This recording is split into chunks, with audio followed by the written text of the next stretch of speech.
ദൈവത്തിൻ്റെ മഹത്വമുള്ള നാമം ഇന്ന് എന്നേക്കും പുകഴ്ത്തപ്പെടുമാറാകട്ടെ. ദൈവകൃപയാൽ 10-ാമത്തെ സങ്കീർത്തനത്തിലേക്ക് നാം കടന്നു വന്നിരിക്കുകയാണ്. ഇവിടെ ദുഷ്ടനെക്കുറിച്ച് പ്രതിപാദിക്കുന്ന ഒരു സങ്കീർത്തനം എന്ന് വേണമെങ്കിൽ പറയാം. മറ്റൊന്ന് a prayer for deliverance from evil അല്ലെങ്കിൽ എനിമീസ്, ദുഷ്ടങ്ങളിൽ നിന്നും രക്ഷിക്കണമേ എന്നുള്ള ഒരു പ്രാർത്ഥനയാണ്. നമ്മൾ പ്രാർത്ഥനയിൽ ഇത് വളരെ ഷോർട്ടായിട്ടൊരു പ്രയറുണ്ട്. എന്താണ്? ദുഷ്ടങ്ങൾ ഞങ്ങളെ രക്ഷിക്കണമേ. ഓരോ ദിവസവും നമ്മൾ പ്രാർത്ഥിക്കുക അനുദിനം. കാരണം ഓരോ ദിവസവും ഞങ്ങൾക്ക് ആവശ്യമുള്ള അപ്പം തരണമേ നമ്മൾ അതിനകത്ത് പ്രാർത്ഥിക്കുന്നുണ്ട്. Every day for our daily bread. എന്നിട്ട് അവിടെ പറയുക ഈവിൾ ഫ്രം ദി ഈവിൾ, ദുഷ്ടങ്ങളിൽ നിന്ന് ഞങ്ങളെ രക്ഷിക്കണമേ എന്ന്. ഇവിടെ ദുഷ്ടതയെക്കുറിച്ചൊക്കെ പ്രതിപാദിക്കുന്ന ഒരു സങ്കീർത്തനമാണ് 10-ാമത്തെ സങ്കീർത്തനം. ആദ്യം തന്നെ പറയുന്നത്, ഈ പ്രശ്നങ്ങളിൽ കൂടി കടന്നു പോകുമ്പോൾ നമുക്കൊരു ചിന്ത, ദൈവം കൂടെയില്ല, ദൈവം മറന്നിരിക്കുന്നു എന്നാണ്. അങ്ങനെ നമ്മളെ വിശ്വസിപ്പിക്കുക എന്നുള്ളതാണ് ശത്രുവിൻ്റെ പദ്ധതി. സിംഹക്കുഴിയിൽ നിന്ന് രക്ഷിച്ചാൽ രക്ഷിക്കുന്ന ദൈവം നല്ലവനാണ്, സിംഹക്കുഴിയിൽ വീഴാതെ കാക്കുന്ന ദൈവം നല്ലതാണ്, തീയിലിടാതെ കാക്കുന്ന ദൈവം നല്ലതാണ്. എന്നാൽ ദൈവം എന്ത് ചെയ്യുന്നു? അവിടെ സിംഹക്കുഴിയിൽ ഇട്ടിട്ട് ഇറങ്ങി വന്ന് രക്ഷിക്കുന്ന ഒരു ദൈവം, തീയുടെ നടുവിൽ ഇറങ്ങി വന്ന് ശത്രുഘ്നെ അഭേദനോവിനെയും രക്ഷിക്കുന്ന ഒരു ദൈവം. ദൈവ സാന്നിധ്യമാണ് നമുക്ക് ഏറ്റവും അനുഗ്രഹം എന്ന് പറയുന്നത്. ഒരു സെന്റ് പറഞ്ഞിട്ടുണ്ട്, it is better to walk with God in the darkness than without God in light. അതായത് ഈ ദൈവത്തോട് കൂടെ ഇരുളിൽ നടക്കുന്നതാണ് ദൈവമില്ലാതെ വെളിച്ചത്ത് നടക്കുന്നതിനേക്കാൾ നല്ലതെന്ന്. ദൈവ സാന്നിധ്യമാണ് എല്ലാറ്റിനും രൂപാന്തരപ്പെടുത്തുന്നതാണ് അതിൻ്റെ അർത്ഥം. ഇവിടെ പറയാം, യഹോവേ നീ ദൂരത്ത് നിൽക്കുന്നത് എന്ത്, കഷ്ടകാലത്ത് നീ മറഞ്ഞു കളയുന്നതും എന്ത്.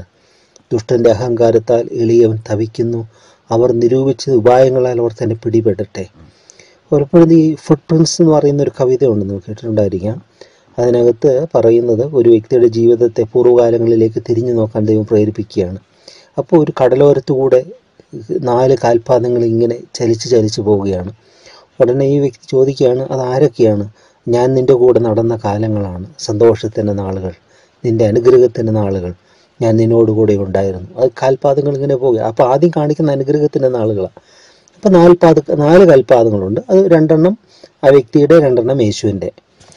തുടർന്ന് കഷ്ടതയുടെ നാളുകൾ പോവുകയാണ്. അപ്പോൾ പതിയെ ഈ കാൽപ്പാടുകളിൽ 2 മാഞ്ഞുപോയി. പിന്നീട് 2 മാത്രമേ കാണുന്നുള്ളൂ. കഷ്ടതയുടെ, വേദനയുടെ, ഈ വ്യക്തിയുടെ ജീവിതത്തിൽ ദുരിതത്തിൽ കൂടി കടന്നുപോയ കാര്യങ്ങൾ ഈ 2 കാൽപാദങ്ങൾ മാത്രമേ തെളിയുന്നുള്ളൂ. ഉടനെ ഈ വ്യക്തി മനോഗതം ചെയ്തുകൊണ്ട് ഈ വ്യക്തി പറയുകയാണ്, കണ്ടോ നീ അതാ ദൈവമേ, നീ അനുഗ്രഹങ്ങൾ ഞങ്ങളോട് കൂടി ഉണ്ടായിരുന്നു, എന്നാൽ കഷ്ടകാലത്ത് ഞങ്ങളെ കണ്ടില്ല, ഞങ്ങളെ കൈവിട്ടു എന്ന് പറഞ്ഞു. ഉടനെ അവസാനം അത് റിവീൽ ചെയ്യുക.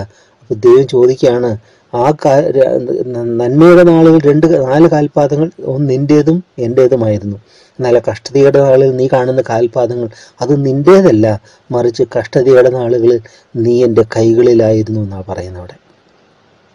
അപ്പോൾ ദൈവം കഷ്ടകാലത്ത് ഏറ്റവും അടുത്ത തുണയാണെന്ന് സങ്കീർത്തകൻ പറയുന്നു. നമ്മളെ കരങ്ങൾ വഹിക്കുന്ന ദൈവസാമി. ചിലതിൽ കൂടെ നമ്മൾ പഠിക്കേണ്ടതും ചിലതിൽ കൂടെ നമ്മൾ കടത്തി വിട്ടേ മതിയാകുകയുള്ളൂ. നമ്മൾ കടന്നു പോകണം. ചില ട്രയൽസ്, ചില പരിശീലനങ്ങളിൽ, ചില കാഠിന്യമേറിയ ചില പരിശോധന കൂടെ നമ്മൾ കടന്നു പോകുമ്പോൾ നമ്മൾ അതിൽ നിന്ന് പാഠങ്ങൾ ഉൾക്കൊള്ളുകയാണ്. ദൈവം നമ്മളെ പഠിപ്പിക്കുകയാണ്. ഇപ്പോൾ ഇവിടെ പറയുകയാണ്, യഹോവയെ ദൂരത്തിൽ കഷ്ടകാലം നീ മറന്നു കളയുന്നില്ല. ദുഷ്ടന്റെ അഹങ്കാരത്താൽ തപിക്കുന്നു, അവർ നിരൂപിച്ച ഉപായങ്ങളിൽ അവർ നിന്നെ പെടട്ടെ. ദുഷ്ടൻ തന്റെ മനോരഥത്തിൽ പ്രശംസിക്കുന്നു, ദുരാഗ്രഹി യഹോവയെ ത്യജിച്ച് നിന്ദിക്കുന്നു. ദുഷ്ടൻ ഉന്നത ഭാവത്തോടെ അവർ ചോദിക്കുകയില്ല എന്ന് പറയുന്നു. ദൈവമില്ലാതെന്നാകുന്നു അവൻ്റെ നിരൂപണമൊക്കെയും. അവൻ്റെ വഴികൾ എല്ലായ്പ്പോഴും സഫലമാണ്. അപ്പോൾ ഇവിടെ ദുഷ്ടൻ്റെ ചില ക്യാരക്ടർ, അവൻ്റെ ഗുണങ്ങൾ, അവൻ്റെ ചില സ്വഭാവങ്ങളോടെ പറയുക. എന്താണെന്ന്? അഹങ്കാരം. രണ്ടാമത് അഹങ്കാരത്തെക്കുറിച്ച് പറയുകയാണ്. പിന്നെ അവൻ നിരൂപിച്ച ഉപായങ്ങൾ, അവന് ഉപായങ്ങളുണ്ട്. അഹങ്കാരം, ഉപായം, പിന്നെ പ്രശംസ, മനോരഥത്തെ പ്രശംസിക്കുന്നു, പ്രശംസ, പിന്നെ ദുരാഗ്രഹം, പിന്നെ 4-ാമത്തെ വാക്യം ഉന്നത ഭാവം, പിന്നെ ദൈവനിഷേധം. ഇതൊക്കെയാണ് ഈ ദുഷ്ടൻ്റെ ഇതെന്ന് പറയുന്നത്, സ്വഭാവങ്ങൾ എന്ന് പറയുന്നത്. ഇതെല്ലാം ദൈവത്തിന് വിരുദ്ധമായിട്ടുള്ളതാണ്. ചിലപ്പോൾ നമുക്ക് അവൻ്റെ വഴികളെല്ലാം സഫലമാകുന്നു. ഇപ്പോൾ 70-ാമത്തെ സങ്കീർത്തനത്തിൽ 73-ാം സങ്കീർത്തനം പറയുന്നുണ്ട്, അവർക്കൊട്ടും വേദനയില്ല. ഈ ദൈവത്തെ ഓർക്കാത്തവർക്കൊക്കെ ഇങ്ങനെ ഒരു പ്രശ്നവുമില്ലല്ലോ എന്ന് പറയുമ്പോൾ നമ്മൾ ചിന്തിക്കണം, ശത്രുവിൻ്റെ ഭാഗത്തുള്ളവനെ അവൻ ഉപദ്രവിക്കുമോ? ഇല്ല. അവർ ശത്രുപക്ഷത്താണ്, അതുകൊണ്ട് ശത്രുവിനെ ഉപദ്രവിക്കുകയില്ല. പക്ഷെ അവരുടെ നിലനിൽപ്പ് താൽക്കാലികമാണ്, അവർക്ക് നിത്യമായ രക്ഷയില്ല. അവർ നശ്വരമായത് നിത്യമായതായും നിത്യമായത് നശ്വരമായതായും അവർ ചിന്തിക്കുകയാണ്. അവർ അനശ്വരതയുടെ പിന്നിൽ പോകുന്നില്ല, നിത്യജീവന്റെ പിന്നിൽ അവർക്ക് സാധിക്കുന്നില്ല അവർക്ക് പോകാൻ. അവൻ്റെ വഴികളെല്ലായ്പ്പോഴും സഫലമാകുന്നു. നിന്റെ ന്യായവിധികൾ അവർ കാണാത്തവണ്ണം ഉയരമുള്ളവ, തൻ്റെ സകല ശത്രുക്കളോടും ചീറുന്നു. ഞാൻ കുലുങ്ങുകയില്ല, ഞാൻ ഒരു നാളും അനർത്ഥത്തിൽ വീഴുകയില്ല എന്ന് അവർ തൻ്റെ ഹൃദയത്തിൽ പറയുന്നു. അവരുടെ ഹൃദയത്തിലെ നിരൂപണങ്ങൾ അതല്ല. അവൻ്റെ വായിൽ ശാപവും വ്യാജവും സാഹസവും നിറഞ്ഞിരിക്കുന്നു. അവൻ്റെ നാവിന് കീഴിൽ ദോഷവും അതിക്രമവും ഇരിക്കുന്നു. എല്ലാം റിവീൽ ചെയ്യും ഓരോ തെറ്റുകളും, അല്ലേ? അവൻ്റെ വായിൽ ശാപം, വ്യാജം, സാഹസം ഇതൊക്കെ നിറഞ്ഞിരിക്കുക. അവൻ്റെ നാവിന് കീഴിൽ ദോഷം, വിഷം നിറഞ്ഞ ദോഷങ്ങളാണ് നിറഞ്ഞിരിക്കുന്നത്. അനേകരെ കൊല്ലുന്ന, ഹേർട്ട് ചെയ്യുന്ന, മുറിപ്പെടുത്തുന്ന വാക്കുകളും എല്ലാം അവൻ്റെ നാവിന് കീഴിലുണ്ട്. അണലിവിഷ്ണം പോലെ അവൻ്റെ നാവ് കൂർത്ത് ശരം പോലെ എന്നൊക്കെ മറ്റുള്ള സങ്കീർത്തനങ്ങളൊക്കെ വിവരിക്കുന്നുണ്ട്. ഇവിടെ തുടർന്ന് പറയുകയാണ് അവൻ്റെ സ്വഭാവം. അതായത് പറയുന്നു, അവൻ ഗ്രാമങ്ങളിലെ ഒളിവുകളിൽ പതിയിരിക്കുന്നു, മറവിടങ്ങളിൽ വെച്ച് അവൻ കുറ്റമില്ലാത്തവനെ കൊല്ലുന്നു. അവൻ രഹസ്യമായി അഗതിയുടെ മേൽ കണ്ണുവെച്ചിരിക്കുന്നു. സിംഹം മുറ്റുകാട്ടിൽ എന്ന പോലെ അവൻ മറവിടത്തിൽ പതുങ്ങുന്നു. എളിയവനെ പിടിക്കുവാൻ അവൻ പതിയിരിക്കുന്നു. എളിയവനെ തൻ്റെ വലയിൽ ചാടിച്ചു പിടിക്കുന്നു. അവൻ കുനിഞ്ഞ് പതുങ്ങിക്കിടക്കുന്നു. അഗതികൾ അവൻ്റെ ബലത്താൽ വീണുപോകുന്നു. ഇതൊന്നും എക്സ്പ്ലനേഷൻ്റെ ആവശ്യമില്ലല്ലോ.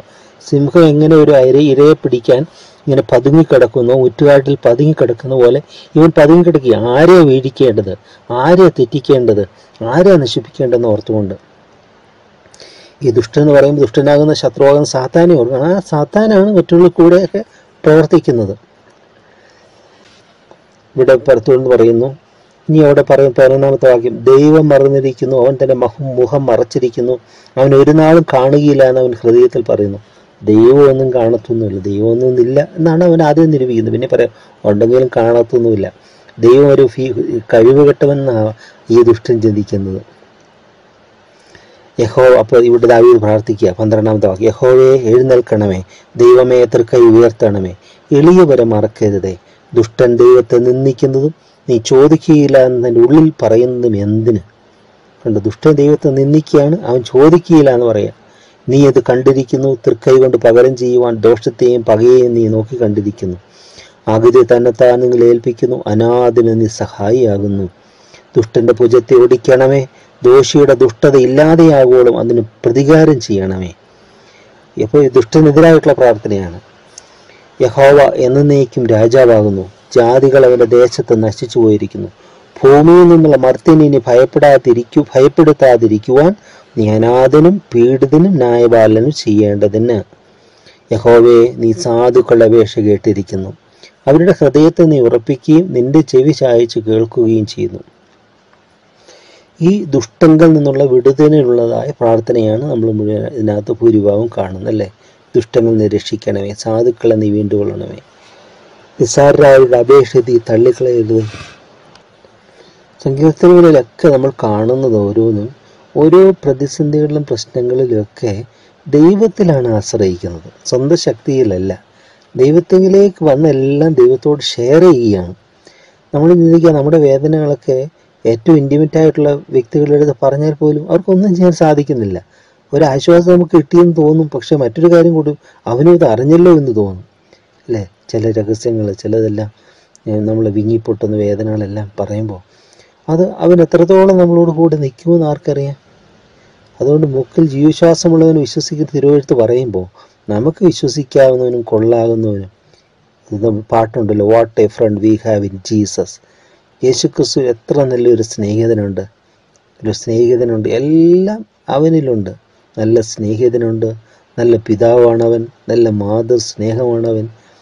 അതെല്ലാം ഈ മനുഷ്യരുടെ സ്നേഹമെല്ലാം അവനിലാണ് പ്രതിഫലിക്കുന്നത്, ദൈവത്തിലാണ്, അല്ലേ? തള്ളയപ്പോൾ നമുക്കുള്ള ഒരു രക്ഷകൻ, കൊള്ളക്കാരൻ പോലെ ക്രൂശിൽ തൂങ്ങുന്നു എന്നൊക്കെ ക്രൂശിന്മേൽ പാട്ടിൽ പാടുന്നത്, രക്ഷിതാവിനെ കാണുക എന്ന പാട്ടിൽ പാടുന്നുണ്ട്. അത്ര സ്നേഹമാണ് നമുക്ക് വേണ്ടി തൻ്റെ മാറു വളർന്ന സ്നേഹം, നമുക്ക് വേണ്ടി നിന്നയേറ്റ സ്നേഹം, നമുക്ക് വേണ്ടി നിന്നേറ്റ് പരിഹാസമേറ്റ്, അല്ലേ, ക്രൂശേറ്റ്, മുൾക്കിരീടമേറ്റ്, എല്ലാം. ഒരു മനുഷ്യൻ എത്രത്തോളം നമുക്ക് വേണ്ടി ഇത്രത്തോളം ചെയ്യില്ല. പ്രയോജനമില്ലെങ്കിൽ അവനൊന്നും ചെയ്യുകയില്ല. എന്തെങ്കിലും ഗുണകരമായിട്ടുള്ളതാണെങ്കിൽ അവൻ ചെയ്യാനായിട്ട് സാധിക്കുമായിരിക്കും. എന്നാൽ ഇവിടെ നമ്മൾ കാണുകയാണ് ഈ ദുഷ്ടൻ്റെ പ്രകൃതങ്ങളും അവൻ്റെ ഓരോ തിന്മകളും, ഉന്നതഭാവം, വ്യാജഭാവം, അഹങ്കാരം, ഉപായം, പിന്നെ പ്രശംസിക്കുക. അതായത് കാര്യസാധനമാണ് പ്രശംസിക്കും. അപ്പം അവന് എന്തെങ്കിലും കാര്യം നേടണമെന്നുണ്ടെങ്കിൽ അവൻ ആ കാര്യം നേടിയെടുക്കേണ്ട വ്യക്തിയെ ഇങ്ങനെ പ്രശംസിക്കുക, പൊക്കുവാണ്, താഴെയിടാനാണ്. അല്ലേ, നമ്മൾ സാധാരണ ഒരു പറച്ചിലുണ്ടല്ലോ, കാര്യം കാണാൻ കഴുതക്കാലം പിടിക്കണമെന്ന്. അത് എന്ന് പറഞ്ഞതുപോലെ ഇത് മറ്റൊരു ഭാവമാണിത്. അവൻ്റെ കാര്യം നേടാൻ വേണ്ടതാണ് അവസാന നാൾ പ്രശംസിക്കുന്നവർ.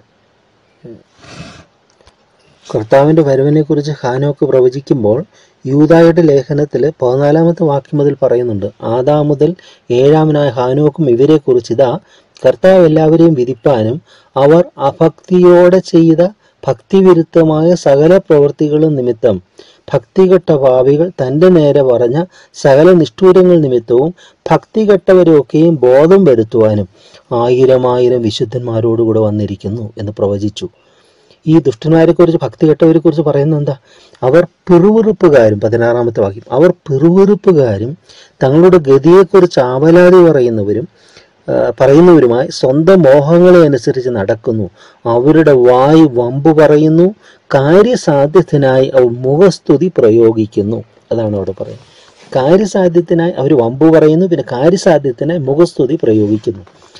ആ വ്യക്തിയുടെ ഇഷ്ടമൊന്നും ഉണ്ടായിട്ടില്ല, അവന് ചില കാര്യങ്ങളൊക്കെ നേടിയെടുക്കുന്നു, അതുകൊണ്ട് ആ വ്യക്തിയെ വെറുതെ പുകഴ്ത്തുന്നു. അപ്പോൾ മനുഷ്യരുടെ പോഴ്ചയിലൊന്നും ഞങ്ങൾ വീണു പോകരുത്. ദാവീദ് പ്രാർത്ഥിക്കുന്നുണ്ട്, എനിക്കായി കെണികളെ മറച്ചു വച്ചിട്ടുള്ള പ്രശംസക്കാരുടെ കയ്യിൽ നിന്ന് എന്നെ രക്ഷിച്ചു കൊള്ളണമേ എന്ന്. ശരിക്കും നമ്മൾ സ്നേഹിക്കുന്നവർ നമ്മുടെ കുറ്റങ്ങളെല്ലാം നമുക്ക് മനസ്സിലാക്കി തരികയാണ്. തെറ്റുപറ്റുമ്പോൾ നമ്മൾ ചൂണ്ടിക്കാണിച്ചു തരുന്നത്, അതാണ് യഥാർത്ഥ സ്നേഹിതൻ എന്ന് പറയുന്നത്.